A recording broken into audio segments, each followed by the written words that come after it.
जिले की सांसद व केंद्रीय मंत्री साध्वी निरंजन ज्योति ने बीजेपी कार्यकर्ताओं के साथ होली खेल गाया फाग। साध्वी ने देशवासियों को दी होली की शुभकामनाएं और होली पर्व के महत्व को बताया। यूपी के फतेहपुर जिले में आज जिले की सांसद व केंद्रीय मंत्री साध्वी निरंजन ज्योति ने आज भाजपा कार्यकर्ताओं के साथ गुलाल की होली खेली है। साथ ही केंद्रीय मंत्री ने भाजपा महिला कार्यकर्तियों के साथ होली की गीत फाग गाया।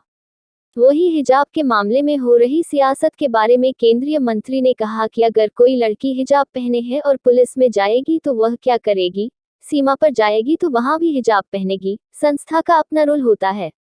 शिक्षा ग्रहण में सांप्रदायिकता नहीं होनी चाहिए। 4 राज्यों में चुनाव होने के कारण सुनियोजित तरीके से साजिश रची गई थी, लेकिन कोर्ट ने इस पर मोहर लगा दी है। वही उन्होंने अखिलेश यादव द्वारा द कश्मीर फाइल्स फिल्म बनाई गई है तो लखीमपुर हिंसा पर भी फिल्म बननी चाहिए। पर केंद्रीय मंत्री ने पलटवार करते हुए कहा कि श्री राम जन्मभूमि पर जिस तरह तुम्हारे पिता ने गोली चलवाई थी उसकी भी मान कर लेते। कम से कम कश्मीर में जो हुआ है उसकी किसी से तुलना नहीं की जा सकती। यह उनका चेहरा दिखाता है कि आप घटना के पक्ष में हो या घटना करने वाले के पक्ष में हो। द कश्मीर फाइल्स काल्पनिक आधार पर नहीं है, इसे सभी को देखना चाहिए। यह यथार्थ व सत्य घटना है। वही उन्होंने शिवपाल यादव द्वारा सपा के हार के बाद दिए गए बयान पर केंद्रीय मंत्री ने कहा कि यह तो होना ही था। जब बेमेल गठबंधन होता है तो बाद में यही होता है। अभी तो धीरज रखिए, अभी और लोग बोलेंगे। यह जनता और काम की जीत है। वही उन्होंने अखिलेश द्वारा एकाना स्टेडियम में भाजपा द्वारा शपथ ग्रहण समारोह पर उठाए गए सवाल पर पलटवार करते हुए कहा कि क्या देश का जो विकास हुआ है, जो सड़कें बनी है, उसमें अखिलेश नहीं चलेंगे क्या? यह संपत्ति प्रदेश की है, किसी पार्टी की नहीं। हमारी सरकार है, हम कहीं भी शपथ ग्रहण करें। फतेहपुर से दुआबा सम्राट के लिए परमानंद पांडे की रिपोर्ट। आज पूरे देश में हर्षोल्लास के साथ 2 वर्ष के बाद कोविड के कारण त्यौहार आने के बाद भी लोग सड़क पर आके होली का त्यौहार नहीं मना पाए।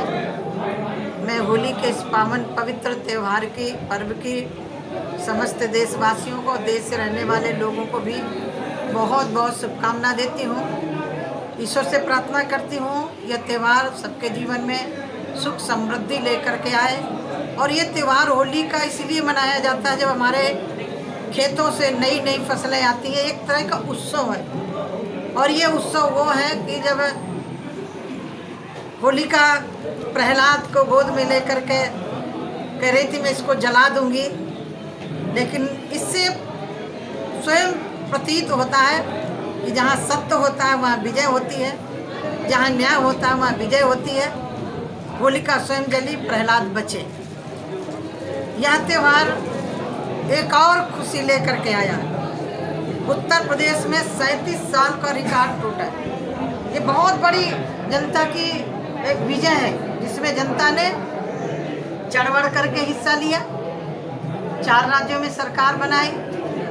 यह त्यौहार व्यक्ति के जीवन में खुशियाँ लेकर के आने वाला है। नई फसल आती है, पेड़ों में नए नए पत्ते आते हैं। एक तरह से पृथ्वी अपने आभूषण को भी चेंज करती है और नए परिधान में आती है। देखिए, एक परिधान होता है, अपने अपने संप्रदाय का परिधान पहनने में कोई विरोध नहीं है। लेकिन मैं एक सवाल पूछना चाहती हूँ, यदि वो लड़की जो हिजाब पहने पुलिस में जाएगी तो क्या करेगी? कहीं ना कहीं भी विदेशों कोर्ट में जाएगी तो क्या पहनेगी? सीमा पर जाएगी भर्ती होकर के तो क्या पहनेगी? वहाँ भी हिजाब पहनेगी। विद्यालयों का अपना रूल होता है, संस्थाओं का रूल होता है। शिक्षा ग्रहण करने गए, शिक्षा ग्रहण करने में भी राजनीति, ये सांप्रदायिकता नहीं होनी चाहिए। ये एक सुनियोजित तरीके से उत्तर प्रदेश में चुनाव हो रहे थे, 4 राज्यों में चुनाव हो रहे थे। इस सुनियोजित तरीके से षड्यंत्र रचा गया था, कोर्ट ने उस पर मोहर लगा दी। पर दीदी और बात सामने आ रही कि इसमें विदेश में जिस तरीके से वहाँ की बेटियाँ इसका विरोध कर रही हैं, पर अपने इंडिया में इस चीज़ का ज़्यादा बेटियाँ इसमें आगे बढ़ करके आ रही हैं। क्योंकि प्रजातांत्रिक देश है इसीलिए विरोध कर रहे हैं। और जहाँ विरोध, आप पूछिए ना, अन्य देशों में 2 बच्चे से ज़्यादा बच्चे हो सकते हैं क्या? ये प्रजातांत्रिक देश है, बोलो। क्या लग रहा है मुस्लिम धर्म गुरुओं का ये पूरा एक षड्यंत्र है, सोचा समझा? देखिए, मैंने पहले ही कहा 4 राज्यों को चुनाव को देख करके सुनियोजित तरीके से रचा गया। भाग हुआ है।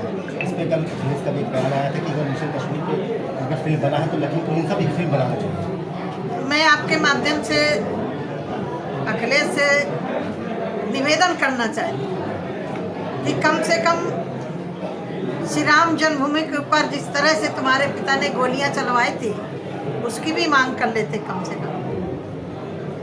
जम्मू कश्मीर के जो हुआ है उस पर किसी की तुलना नहीं की जा सकती। जिस तरह से वहाँ हुआ था, माँ बाप के सामने उनकी बेटियों के साथ क्या हुआ था, बहनों के स्तन काटे गए थे, माँ बाप के सामने बेटों से शरीर से खून निकाल करके चावल पका कर उनको खाने के लिए मजबूर किया गया था। उसकी तुलना अन्य किसी से नहीं की जा सकती। ये उनका चेहरा दर्शाता है कि तुम उस घटना के पक्ष में हो या घटने करने वालों के पक्ष में। बहुत विभत्स घटना हुई थी, क्योंकि हम लोग जब वहाँ से निकले थे कैंपों में, हम लोगों से जाकर के मिले थे। एक संत समाज का ग्रुप गया था। शायद वो जो घटना थी वो कभी भुलाई नहीं जा सकती। देश की आज़ादी का वो एक काला धब्बा था, इसको कभी धोया नहीं जा सकता। और मुझे लग रहा है कि उसको प्रत्येक व्यक्ति को देखना चाहिए। यथार्थ क्या था सबको पता चल जाएगा। और वो कौन थे जिनको हिंदुओं ने, जिनको वहाँ के नागरिकों ने अपना भाई माना था, पड़ोसी माना था, उन्हीं लोगों ने घटनाएं करी थी। तो एक सचेत भी करता है, सजग भी करता है, और ऐसी घटनाएं पुनरावृत्ति न हो इसके लिए हमें मूवी देखना चाहिए। वो पिक्चर नहीं है, वो किसी काल्पनिक आधारित पिक्चर नहीं है, यथार्थ घटना है, सत्य घटना है। उस घटना को जरूर देखना चाहिए। नहीं थी ये भी पिक्चर बननी चाहिए। 1984 दंगे पर, 1984 के दंगे पर, 92 के घटना पर भी तो बनना चाहिए। 90 के जब मुलायम सिंह ने गोलियां चलाई थी उस पर भी तो बनना चाहिए। शिवपाल का आज एक बयान आया है कि हार से खिजलाहट पर निकालते हुए उन्होंने भतीजे पे आरोप लगाया कि जो चुनाव हार हुई है वो कहीं ना कहीं सपा कमी है। देखिए ये तो होना ही था चुनाव। देखिए बेमेल गठबंधन जब होता है तो बाद में यही होता है। अभी तो धीरे रखिए और लोग भी बोलेंगे। ये जनता की जीत है, काम की जीत है, जिसके बल पर हम जनता के बीच में गए थे। ये लोग कहते थे भाजपा ने क्या किया, उन गरीबों ने मोहर लगाई है जो पक्के छत के लिए तरस रहा था। इस कोविड के समय बहुत ऐसे परिवार थे बीमारी से नहीं मरते, भूख से मर जाते। उस परिवार से पूछो कि जिसके घर में दोनों टाइम अपने बच्चों को रोटी खिला सके। अखिलेश का यही बयान है कि जो एकाना स्टेडियम में सपा ने बनवाया था उसी पर भाजपा मजबूरन वहाँ पर शपथ ग्रहण समारोह करने जा रही है। इसका मतलब देश का जो विकास हुआ है, क्या सड़क बनी है तो ये अखिलेश नहीं चलेंगे सड़कों से? ये प्रदेश की संपत्ति है, किसी पार्टी की संपत्ति नहीं। और पार्टी जो पार्क हो चाहे कोई स्टेडियम हो वो पूरे समाज सरकार की प्रॉपर्टी हो जाती है। और उसको अपना कहना, हम शपथ कहीं भी ले सकते हैं। प्रदेश में सरकार है हमारी। तुमको किसी ने मना किया था? जाते अटल जी को उसमें लेते जा करके, हमने क्या मना किया था? एक आरोप ये भी है कि जो इस बार चुनाव में प्रचंड जीत हुई है भाजपा की, उन्होंने बेईमानी से जीत की। मैं एक बात और पूछना चाहती हूँ, बेईमानी से जीतना होता तो पंजाब में जीत लेते। फिर 125 सीटें कैसे पा गए? बेईमानी से जीतना होता तो पश्चिम बंगाल नाम जीत लेते। बेईमानी से जीतना होता तो राजस्थान में सरकार में होते। यदि बेईमानी से जीतना होता तो छत्तीसगढ़ में होते। अरे भैया रोना बंद करो, किसी पर तो विश्वास करो। तुम्हें ना जनता पर विश्वास है, न ईवीएम पर विश्वास है, न कोर्ट पर विश्वास है। किस पर विश्वास करो? जिनका अपने आप पर विश्वास नहीं है वो किसी पर विश्वास नहीं कर सकते।